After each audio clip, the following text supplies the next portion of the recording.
ये जो लड़ाई है ये विचारधारा की लड़ाई है। चुनाव हो रहा है मगर दो विचारधाराओं की, दो सोच की टक्कर है। ये कांग्रेस पार्टी कहती है, इंडिया गठबंधन कहता है कि देश को संविधान के माध्यम से चलाना चाहिए।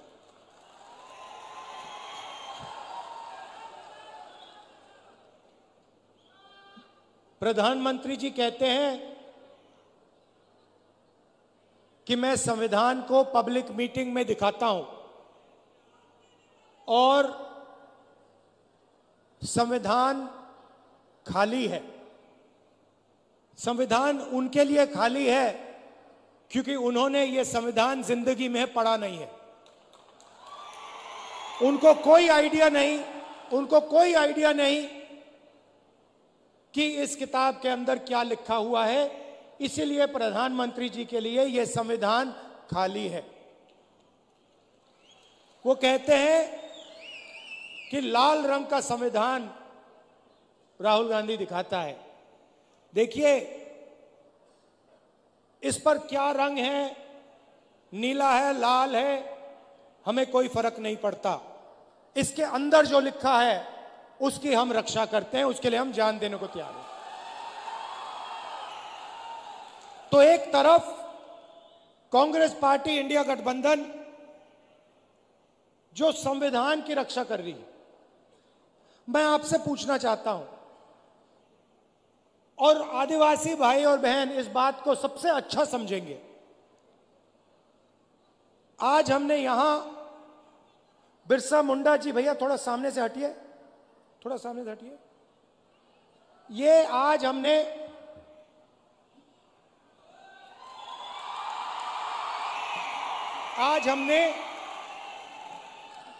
इनके सामने, बिरसा मुंडा जी के सामने हाथ जोड़े, मत्था टेका।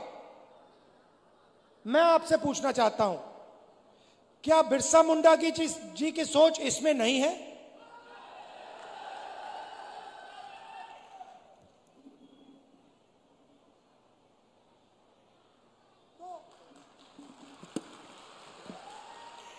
तो नरेंद्र मोदी जी कहते हैं कि यह संविधान खाली है, खोखला है,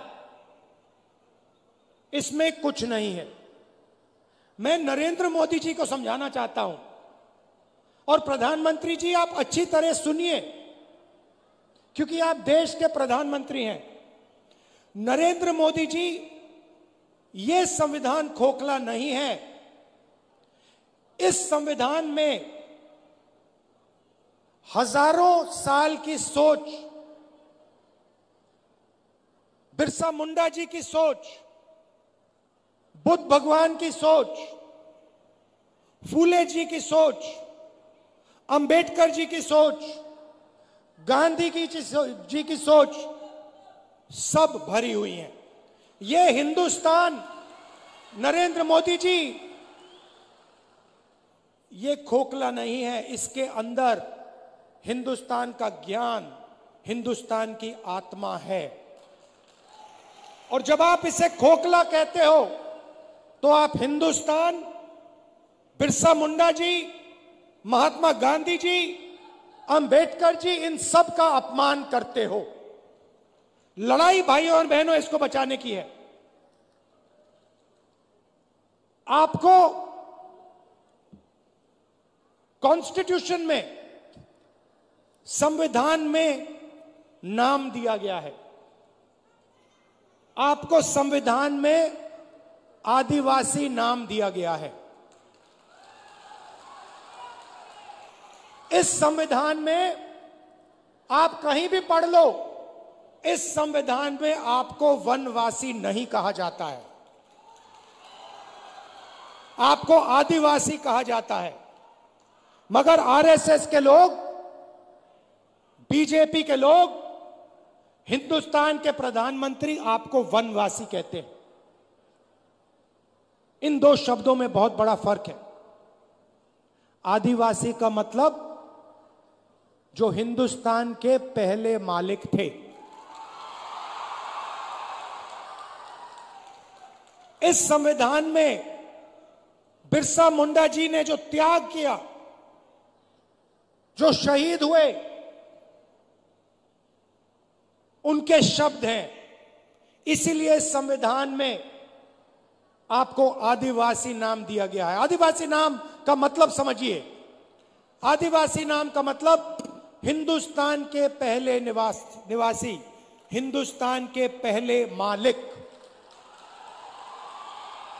मतलब ये जो जल है, ये जो जंगल है, ये जो जमीन है, उसका पहला अधिकार आदिवासियों का है। ये बात, इसके लिए बिरसा मुंडा जी लड़े थे कि जमीन हमारी, जल हमारा, जंगल हमारा, और जल, जमीन और जंगल का फायदा हमें नहीं मिल रहा। इसीलिए शहीद हुए। वो अंग्रेजों से लड़े। आज वही सोच लेकर नरेंद्र मोदी, आरएसएस और बीजेपी घूम रही। वो कहते हैं आप वनवासी हो। वनवासी का मतलब आप जंगल में रहते हो। वनवासी का मतलब आपको ना जल पर, ना जंगल पर, ना जमीन पर अधिकार होना चाहिए। वो आपसे अधिकार छीनते हैं। आपको कहते हैं आप वनवासी हो, और फिर पूरे देश में जंगल काटने का काम करते हैं, आपकी जमीन छीनने का काम करते हैं। पैसा कानून कौन लाया? जमीन अधिग्रहण बिल कौन लाया? न्यामगिरी में कौन लड़ा? कांग्रेस पार्टी लड़ी, इंडिया गठबंधन के लोग लड़े। जमीन अधिग्रहण बिल से आपकी जमीन की रक्षा, पेशा कानून से, ट्राइबल राइट्स एक्ट से जंगल, जल, जमीन का अधिकार आपको। यह काम हमने किए हैं। और जैसे ही बीजेपी की सरकार आती है, काम शुरू कर देते हैं। आपकी जमीन छीनते हैं, अरबपतियों को पकड़ा देते हैं,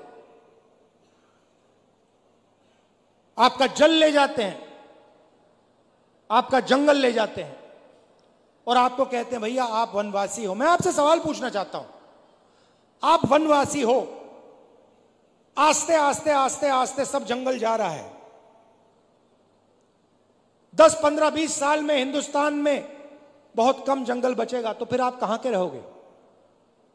अगर जंगल ही नहीं रहा तो वनवासी कहां जाएंगे? आप दूसरे प्रदेशों में जाओगे, मजदूरी करोगे। वनवासी का मतलब आपके बच्चों को शिक्षा ना मिले। वनवासी का मतलब आपके बच्चे इंजीनियर, डॉक्टर, लॉयर ना बने, अपना बिजनेस ना चालू करें। वनवासी का मतलब आपके बच्चे पायलट ना बने। आदिवासी का मतलब आपके बच्चे इंजीनियर बने, डॉक्टर बने, लॉयर बने, आपके बच्चे बिजनेस चलाएं, सरकार चलाएं। यह है फर्क आदिवासी वनवासी में। अब दूसरी बात आपको बताना चाहता हूं, और इस बात को आप दिल में रखिए। हिंदुस्तान में आदिवासियों की 8% आबादी है। अगर आप 100 लोग चुनो तो 800 में से आदिवासी हैं। सही बात? तो मैंने पता लगाया, आबादी 8%। तो मैंने पता लगाया ठीक है भैया, अगर 8% आबादी है तो भागीदारी कितनी होनी चाहिए? अगर 8% आबादी तो कितनी भागीदारी? 8% होनी चाहिए। सही है गलत? सही है ना? बराबर है ना? अगर 100 में से 8 आप हो तो फिर भागीदारी भी होनी चाहिए 8 की। तो मैंने पता लगाया, मैंने कहा देखो भाई पता लगाते हैं, हिंदुस्तान की सरकार में आदिवासियों की कितनी भागीदारी है। 90 अफसर हिंदुस्तान की सरकार को चलाते हैं, 90 अफसर हिंदुस्तान की सरकार को चलाते हैं।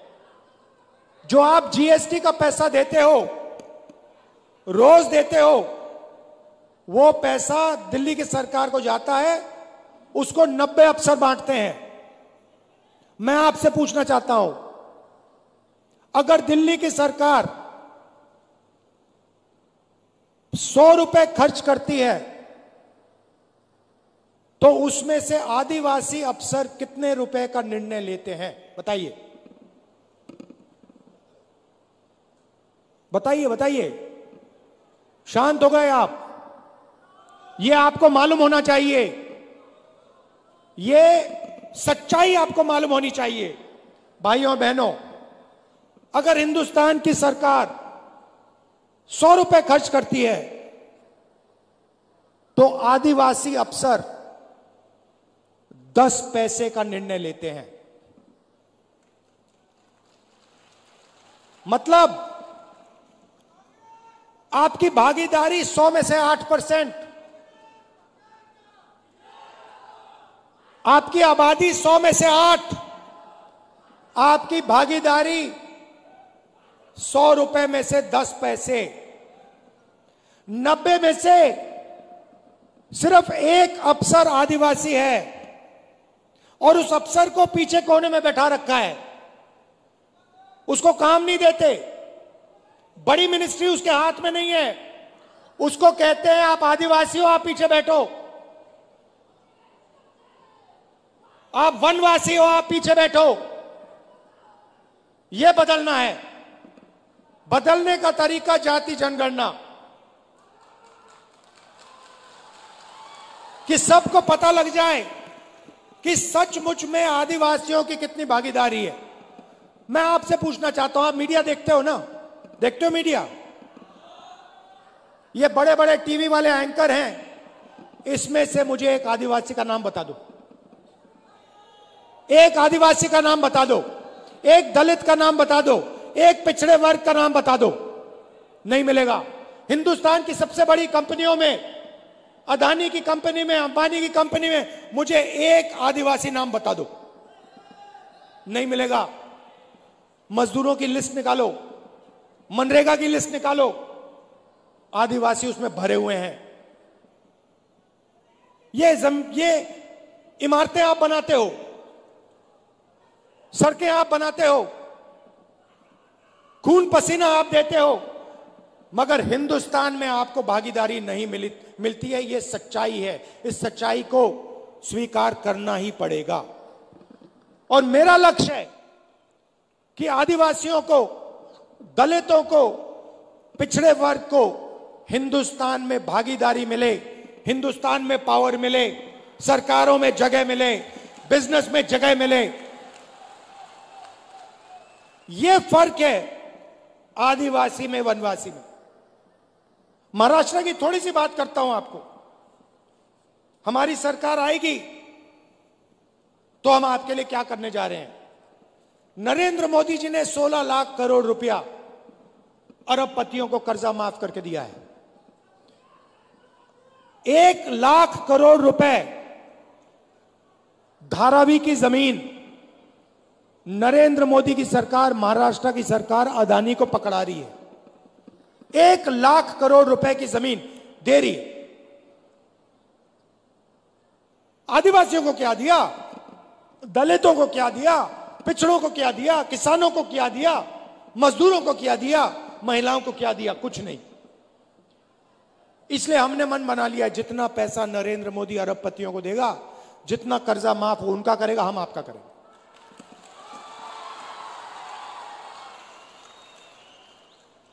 तो सबसे पहला काम, महालक्ष्मी योजना, अच्छी तरह सुनिए। ये आदिवासी बहनें जो आई हैं, आपके बैंक अकाउंट में हर महीने 1 तारीख को खटाखट खटाखट खटाखट 3,000 रुपए अंदर आप जगेंगी, बैंक अकाउंट में देखेंगी और महाराष्ट्र की सरकार, कांग्रेस पार्टी की सरकार, इंडिया गठबंधन की सरकार ने सुबह ही आपके बैंक अकाउंट में 3,000 रुपए डाल दिए होंगे। उसके बाद आप कहेंगे चलो मार्केट जाती हैं, चलो मार्केट चलें। आप जब बस में मार्केट जाएंगी आपको पता लगेगा कि कांग्रेस पार्टी की सरकार ने महिलाओं के लिए बस का टिकट फ्री में कर दिया है। आप बैठेंगी, कोई आपसे पैसा नहीं मांगेगा, आप बिना पैसे दिए बैंक जाएंगी, 3,000 रुपए बैंक अकाउंट से निकालेंगी और वापस आ जाएंगी। और जब भी आपको बस की जरूरत पड़ेगी, महाराष्ट्र में आपको कहीं भी जाना हो, महाराष्ट्र की महिलाओं से 1 रुपया नहीं लिया जाएगा। अब किसान कहेंगे राहुल जी आपने महिलाओं को 3,000 रुपए दे दिए, इंडिया गठबंधन की सरकार ने महिलाओं को 3,000 रुपए दे दिए, हर महीने जनवरी फरवरी मार्च महिलाओं के बैंक अकाउंट में आ जाता है, फ्री में बस में घूमती हैं, हमारा क्या होगा? सब किसान कहेंगे। मैं उनको कहना चाहता हूं 3 लाख रुपए तक का कर्जा आपका माफ होगा। और जब आप धान, सोयाबीन, कपास बेचोगे तो आपको सही दाम, minimum support price Congress party की, इंडिया गठबंधन की सरकार देगी। जाति जनगणना की मैंने बात कर दी। हम महाराष्ट्र में जाति जनगणना कराएंगे और पता लगाएंगे कि आदिवासियों की कितनी भागीदारी है संस्थाओं में, सरकार में, ब्यूरोक्रेसी में।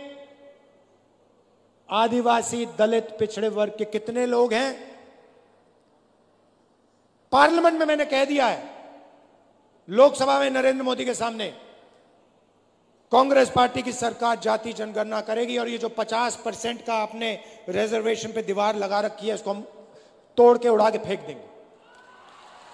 रिजर्वेशन को हम 50% से आगे ले जाएंगे।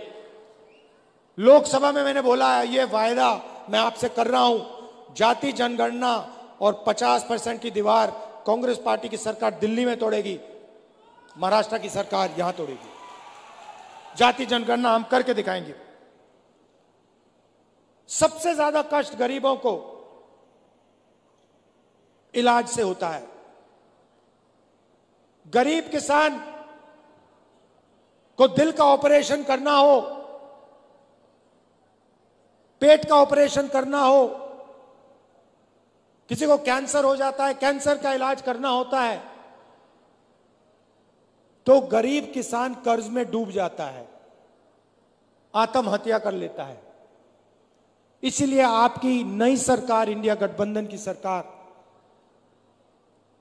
महाराष्ट्र में सबको 25 लाख रुपए तक का बीमा देने जा रही है।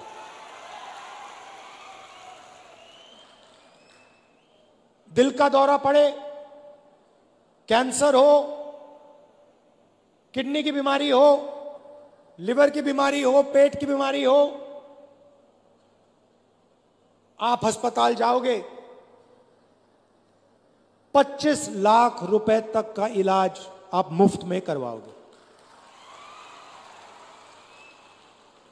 और युवाओं को, बेरोजगार युवाओं को 4,000 रुपए प्रति महीना जब तक वो रोजगार पा लेंगे। और 2.5 लाख सरकारी रोजगार जो नरेंद्र मोदी और बीजेपी की सरकार, महाराष्ट्र की सरकार नहीं दे रही है, वो हम आदिवासियों के, दलितों के, पिछड़ों के, गरीब जनरल कास्ट के लोगों के हवाले कर देंगे।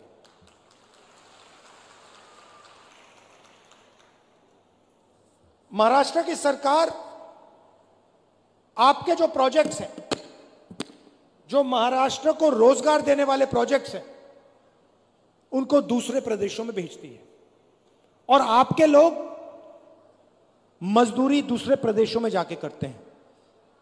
उदाहरण देता हूं, वेदांता और फॉक्सकॉन का सेमीकंडक्टर प्लांट, जिससे महाराष्ट्र के युवाओं को 10,000 रोजगार मिलते, 1.5 लाख करोड़ रुपए का प्लांट है, यह उन्होंने महाराष्ट्र से छीनकर गुजरात भेज दिया।